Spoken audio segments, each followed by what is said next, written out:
বর্ধমানের কৃষ্ণকালী মায়ের মন্দির চিরদিনের জন্য বন্ধ হয়ে গেল। হ্যাঁ, এটা তোমরা আগেই ভিডিওতে দেখেছো, মানে মঙ্গলা মায়ের চ্যানেলে তোমরা দেখেছো তালা ঝুলছে। হ্যাঁ, এটা কিন্তু চিরদিনের জন্য এই মন্দিরটি বন্ধ হয়ে গেল। তবে কি আর কোনো দিনও মন্দির খুলবে না? আর যদি খোলে, কোথায় খুলবে? হ্যাঁ, সেসব জানাবো আজকের এই ভিডিওতে। তো তোমাদেরকে কিছু কথা বলি। 2024 সালে আমি যখন প্রথম হ্যাচারিতে যাই কৃষ্ণকালী মায়ের মন্দিরে, তখন ওই নতুন মন্দিরে 30 থেকে 50 জন মানুষ ছিল। কোনো এক মহিলা আমাকে সেদিন ভিডিও করতে দেয়নি। আমি পরের সপ্তাহে মঙ্গলা মায়ের সাথে দেখা করি, ভিডিও করি। ওনার সাথে কথা বলে বেশ ভালোই লেগেছিল। কারোর সাথে খারাপ ব্যবহার করা দেখিনি। আমার সাথেও কোনো দিন ব্যবহার খারাপ করেনি। তবে হ্যাঁ, একবার হয়তো করেছিল, সেটা বেলেরাতে। যাই হোক, ওনার সেটা ভুল হয়েছিল, সন্দেহের চোখে আমাকে দেখেছিল, কিন্তু পরে উনি সেটা বুঝতেও পেরেছিলেন। তো যাই হোক, সেদিন এক ভক্ত এসেছিল ওই হ্যাচারিতে অনেক দূর থেকে। তারা আগের দিনে লাইন দিয়ে, মানে কলকাতা থেকে এসেছিল, তারা আগের দিনে স্টেশনে ছিল। সোমবার দিনে ভুল করে চলে আসে, তারা জানতো না সোমবার তো মন্দির বন্ধ থাকে। তো যাই হোক, মঙ্গলা মা এলেন, পুজো করলেন দুপুরের দিকে। তারপর সেই ছেলেটি মায়ের কাছে কেঁদে ফেললেন। মা বললেন, তুমি কাঁদছো কেন বাবা, তোমার কি হয়েছে? তখন ছেলেটি বলল, মা, আমার পেটে পাথর হয়েছিল, ডাক্তার বলেছিল অপারেশন করতে হবে। প্রচণ্ড যন্ত্রণা করতো, পাঁটা কাটলে যেমন ছটফট করে তেমন আমিও করতাম। হঠাৎ আমার মোবাইলে এই কৃষ্ণকালী মায়ের ভিডিওটি এলো, সেই দেখে আমি নাম জপ করতে শুরু করে দিই। তারপর থেকে ম্যাজিকের মতো ভালো হয়ে গেল। তখন পাশ থেকে একজন বয়স্ক লোক, ভদ্রলোক, উনি বললেন, কি করে বুঝলেন যে ভালো হয়ে গেল? তখন ছেলেটির দাদা বলল, ডাক্তারকে দেখালাম, ডাক্তার বলল রিপোর্ট করালাম। রিপোর্ট দেখে ডাক্তারবাবু বললেন, না, আর অপারেশন করতে হবে না, পাথর দেখা যাচ্ছে না। তো সে সত্যিই আমি সেদিন অবাক হয়ে গেলাম যে ম্যাজিকের মতো কাজ হয়ে গেছে। তারপর ছেলেটির দাদা মাকে বললেন, মা, আমাকে আপনি ক্ষমা করে দেবেন, আমি কিন্তু প্রথমে বিশ্বাস করিনি আপনাকে, যে এখনকার দিনে কলিযুগে কি এসব হয়, তো সেটা আমি বিশ্বাস করিনি। তো ভেবেছিলাম যে কলিযুগে তো এসব হয় না, আমি যাচ্ছি, চল। ভাই যখন বলেছে, আমার কাছে টাকা পয়সা নেই, কীভাবে যাব? আমি ভাইয়ের কথাতেই আসলাম। তা আসার পরও কিছু আমার কাছে দেখুন এত টাকা বেঁচেও গেছে, কি করে হলো আমি নিজেও বুঝতে পারছি না। তো সেই ভিডিওটা তোমরা আমার চ্যানেলই আছে, খুঁজে দেখে নেবে, 1 বছর আগেকার। তো তারপর থেকে প্রায় আমি ওই মন্দিরে যেতাম। 2024 সালে 31শে অক্টোবর ওই দিনটি ছিল আমার শেষ দিন ওখানে যাওয়ার। তো সেদিনে গিয়ে ভেবেছিলাম যে এই ভিডিওগুলো আজকে আপলোড দেব। তারপরের দিনই শুনলাম যে ওই মন্দিরে ঝামেলা হয়েছে, মন্দিরটি বন্ধ হয়ে আছে। তো তারপরে মন্দিরটি বন্ধও হলো। তো সেটা তো অনেক ঘটনা আছে, তোমরা অনেকেই জানো।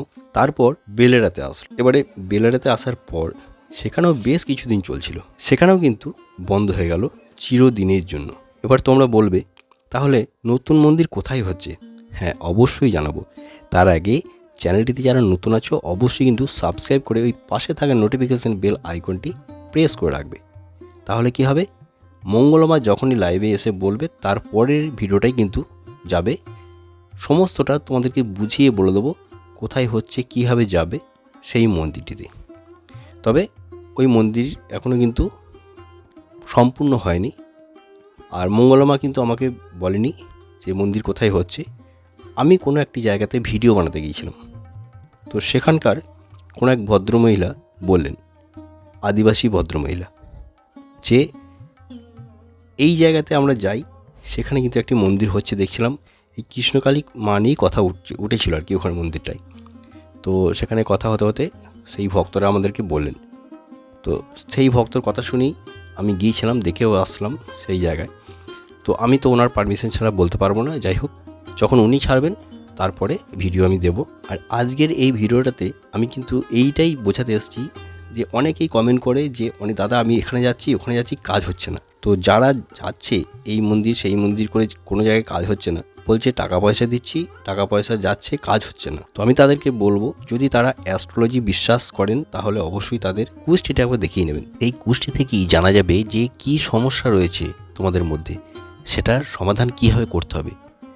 তো আমি এটাই বলবো যে যারা এই কৃষ্ণকালী মাকে ভালোবাসেন বা যে কোনো দেবদেবীকে ভালোবাসেন, তাকে যদি ভক্তি ভরে ডাকা যায় অবশ্যই ফল পাবেন। বিনা খরচায় বাড়িতে বসে এই কৃষ্ণকালী মায়ের নাম জপ করুন, অবশ্যই কাজ হয়ে যাবে, সেই সমস্যা থেকে মুক্তি পাবে। অনেকেই বলছে, আমি কৃষ্ণকালী মায়ের মন্দিরে অনেকবার গিয়েছিলাম, কোনো কাজই হয়নি। হতে পারে তারা এমন কোনো কাজ নিয়ে গেছে যেটা হবার নয়, সেটা ভগবান মানে স্বয়ং ভগবান যদি আসেন তাও পারবেন না, সেরকম কাজ নিয়ে হয়তো অনেকেই গেছেন। তো যাই হোক, যার যেখানে বিশ্বাস, ধৈর্য। তবে আমার চ্যানেলেই আছে, আমি যখন লাইভে আসি তখন একটি মেয়ে আমাকে লাইভ থেকে কন্ট্যাক্ট নাম্বার চেয়েছিল। সে কোনো কারণে আমার নাম্বার মানে আমার সাথে যোগাযোগ করে। তারপরে সেই মেয়েটির একটি অ্যাক্সিডেন্ট হয়েছিল আর কি, তার একটি পা কিন্তু বাদ যেত, ডাক্তার বলেছিল বাদ দিতে হবে এরকম ব্যাপার। তো সেই মেয়েটির কিন্তু এইখানে মানে কৃষ্ণকালী মায়ের ভিডিও দেখে আমাকে জিজ্ঞেস করেছিল যে দাদা এখানে কি সত্যি কাজ হয়? তাই বললাম দেখো ওখানে কিন্তু উনি কাজ করে দেন না, যদি ভক্তি করে তুমি ডাকতে পারো, নাম জপ করো, অবশ্যই তোমার কাজ হবে। তো সেই মেয়েটি কিন্তু পরে আমাকে জানিয়েছিল যে দাদা আমি এখন হাঁটতে পারছি, আমি ওখানে গিয়ে মানে প্রণাম খেটে আসবো, তার নামটা নিচ্ছি না, তার পারমিশন ছাড়া নাম নিচ্ছি না, যদি আসে তার সাথে একটা ভিডিও আমি বানিয়ে দেবো। তো তোমাদেরকে এটাই বলবো যে তোমরা বাড়িতে বসে এই নাম জপ করে যাও, অবশ্যই তোমাদের কাজ হবে। তো আমি যেটা দেখেছি, আমি প্রমাণ পেয়েছি, অতএব আমি বলবো হ্যাঁ মা আছেন, কৃষ্ণকালী মা আছেন, অবশ্যই আছে। যদি তোমাদের এই কৃষ্ণকালী মাকে ডাকতে ভালো না লাগে তাহলে তোমরা যে কোনো মাকে বা যে কোনো ভগবানকেই ডাকো, হ্যাঁ সেই নাম জপ করে যাও, অবশ্যই কাজ হবে তোমাদের। তো আমি কিন্তু এখানে গিয়ে যতবার দেখেছি কেউ না কেউ বলেছে আমার উপকার হয়েছে, যাদের হয়নি সেও কিন্তু এসে বলে গেছে যে আমি জানি না কেন আমাকে টানে। আর একটি ঘটনা তোমাদেরকে বলি, এক ভদ্রমহিলা এসেছিলেন এই মন্দিরে তখন, তো আমার চ্যানেলে ভিডিওটা আছে। তখন কি হয়েছিল, ভদ্রমহিলার তার ছেলেকে বলেছিল আসার জন্য, সে বিদেশে থাকে, তো সে আসতে চাইছিল না। তো তার ছবি নিয়ে এসেছিল, মাকে দেখালো, বললো মা এরকম ছেলে আসতে চাইছে না, আমি বলছি আয়। সে মায়ের নাম জপ করে মানে যখন করে তার ছেলে রাজি হয়ে যায়। তারপরে উনি তার খুশিতে এসেছিলেন এখানে যে মা আমার ছেলে আসতে চেয়েছে, 4 দিনের মধ্যে ছেলে বিদেশ থেকে আসছে বাড়ি। প্রথমে আসবো না বলেছিল, তো আমি মাকে ডাকার পর এসেছে, এই হচ্ছে আমার ছেলে। তো সেখানে গিয়ে পুজো দিলেন। তো এই যে মিরাক্কেলগুলো ঘটেছিল, তো এটা কি মিরাক্কেলই বটে, অনেক হয়তো বিশ্বাস করবে না। আর একটা তোমাদেরকে ঘটনা বলি, এক ভদ্রমহিলা এনার সাথে কথা বলার জন্য আমাকে কন্ট্যাক্ট করেছিল, দাদা আপনি তো মন্দিরে যান, তা আপনি একটু কথা বলিয়ে দেবেন। তো আমি বলেছিলাম ঠিক আছে, আমি ফাঁকা হলে আমি কথা বলিয়ে দেবো, কারণ আমি কাউকে বিরক্ত করি না। তো কথা বলিয়ে দিয়েছিলাম। তো সেই ভদ্রমহিলাও আমাকে বলেছিলেন যে দাদা আমার ছেলের কিন্তু কথা বেরিয়ে গেছে, সে কথা বেরিয়েছিল না। তো মঙ্গলা মায়ের কাছে কথা বলে উনি জানতে পারেন কী করতে, বললো জবা ফুল খাওয়ার জন্য আর মায়ের নাম জপ করতে। তা উনি কিন্তু স্বপ্নেও দেখেছিলেন মাকে। উনি বলেছিলেন যে আমি মাকে তো কোনোদিন দেখিনি, সবাই দেখে বলে, তা বলছে আমি সেই দিনই স্বপ্ন দেখেছিলাম বড় বড় চুল, মা 1 হাত চুড়ি, তো সেই মা মঙ্গলা মাকে হাত ধরে নিয়ে যাচ্ছে, স্বপ্নে দেখেছিল। তো যাই হোক, তার কাছে বিশ্বাস আর ভক্তি ছিল, তাই উনি দেখতে পেয়েছেন। আর এই ভদ্রলোক যে উপকারটা হয়েছে, কী উপকার হয়েছে সেটা শোনাবো ওনার মুখ থেকেই, তোমরা দেখবে। মন্দির বন্ধ তবু ভক্তরা চলে আসেন। খুব সুন্দর একটা বাবা জিনিস নিয়ে এসছে, দেখাই একবার, মানে জোড়া জোড়া আসবি বাবা, ফলো করে দেখবে তুমি একবার। তো নামার করে এক ভক্ত বাবা উপর দিয়ে গেল, এই মান উপর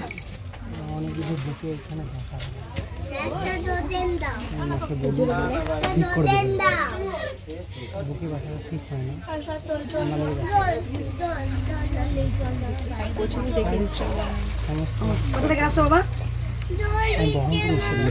বহরমপুর মুর্শিদাবাদ থেকে আসছে, মায়ের জন্য 2টো নপুর নিয়ে এসছে আজকে ভক্ত বাবা। তুমি তো মায়ের কাছে কিছু পাওনি এখনো, একদম। অনেক ভক্তরা বলে মাকে আমি পেলে দেবো, আর কি অনেক ভক্তরা আছেন কেন মা দিলেই কি মাকে দিতে হবে, এই দেয়াটা কার, তারই, এটা বুঝতে হবে। আমাকে ভালো রেখেছে, সুস্থ আছে, এখনো কর্ম করছে, তাই এই দেওয়াটা কিন্তু গোবিন্দের, আর মা চেয়েছে ওর কাছ থেকে নেবে, তাই ও দিয়েছে। একবার সবাই বলো জয় তারা, বাম তারা।